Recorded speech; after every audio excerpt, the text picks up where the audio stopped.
नमस्कार, आप देख रहे हैं कैपिटल न्यूज। मैं हूं प्रफुल्ल गिरी। हमारे देश में, हमारे सूबे में ये विडंबना है कि जब नेता विपक्ष में होते हैं तो उन्हें जनता की बड़ी परवाह रहती है, लेकिन सत्ता में आते ही कुर्सी संभालते उनका परवाह, जनता के प्रति उनका प्रेम, किए गए वादे, सब कुछ भूल भाल कर गजनी बन जाते हैं। बहुत याद दिलाने के बाद भी उन्हें कुछ याद नहीं आता। पूरी खबर को जानने से पहले आप इस वीडियो को देखिए। के साथ और आपकी भावना के साथ मैं खड़ा हूं। हम निश्चित रूप से झारखंड मुक्ति मोर्चा के एक सक्रिय सदस्य हैं, एक कार्यकर्ता हैं, लेकिन आज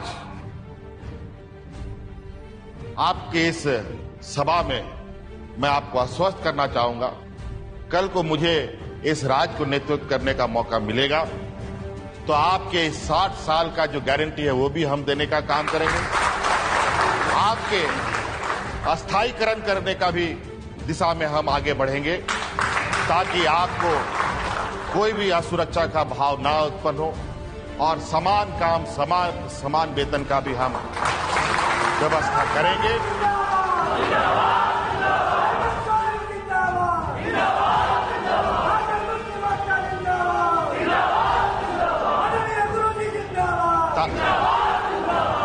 ये वीडियो 2019 का है। तब हेमंत सोरेन सरकार में नहीं थे, लेकिन सरकार बनाने की चाह में संविदा कर्मियों पर प्रेम लुटा रहे थे। 60 साल की जॉब गारंटी, अस्थायीकरण, समान काम समान वेतन के नारे बुलंद कर रहे थे, लेकिन उनकी चाह पूरी हुई जब सत्ता में आए तो सच में गजनी बन बैठे। अब उन्हें कुछ याद ही नहीं आ रहा।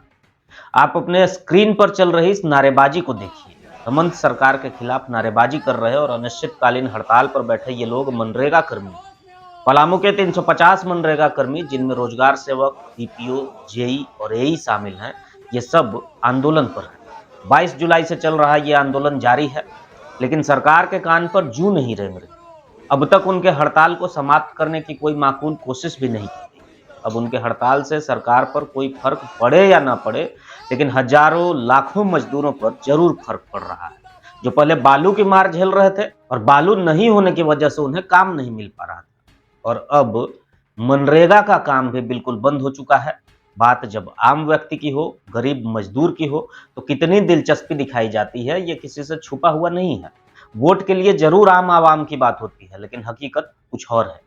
आंदोलन का नेतृत्व कर रहे प्रभारी अध्यक्ष नारद यादव, सचिव अख्तर हुसैन समेत सभी मनरेगा कर्मियों ने आक्रोश जताते हुए अपनी मांगों को पूरा नहीं होने तक हड़ताल पर रहने की बात कही। मनरेगा कर्मचारी संघ के बैनर तले हम लोग अनिश्चितकालीन हड़ताल के 12वें दिन धरने पर बैठे हुए हैं। अस्थायीकरण वेतनमान हम लोग का मेन मुद्दा है।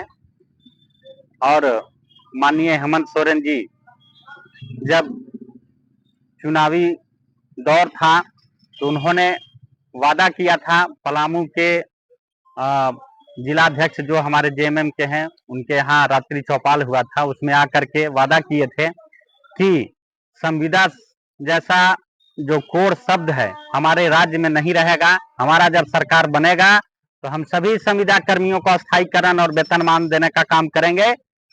और जब ये सत्ता में आए तो ब्रिटिश हुकूमत की तरह अपना किए गए वादे को भूल गए और तमाम संविदा कर्मी आज दर दर की ठोकरें खा रहे हैं।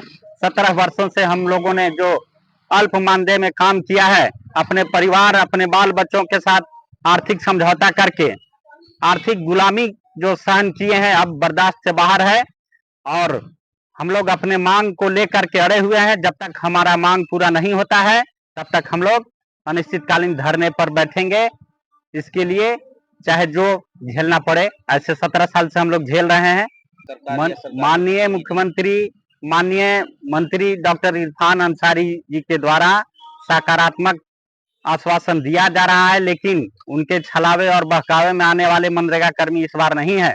जब तक हमारा मांग पूरा नहीं होता है तब तक हमारा ये अनिश्चितकालीन हड़ताल चलता रहेगा।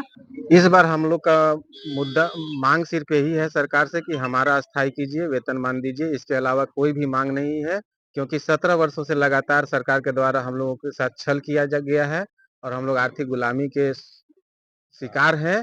और इस बार हम लोग सड़क से सदन तक आंदोलन करने के लिए बाध्य रहेंगे। और चूंकि हम लोग के हड़ताल पर जाने से मनरेगा कर्मियों के हड़ताल पर जाने से ग्रामीण क्षेत्रों में रोजगार मुहैया नहीं हो पा रहा है, जिसके वजह से मजदूर पलायन करने को विवश हैं या मजदूरों के बीच भुखमरी की स्थिति उत्पन्न है, जिसकी सारी जवाबदेही झारखंड सरकार की है, सूबे के मुखिया जी की।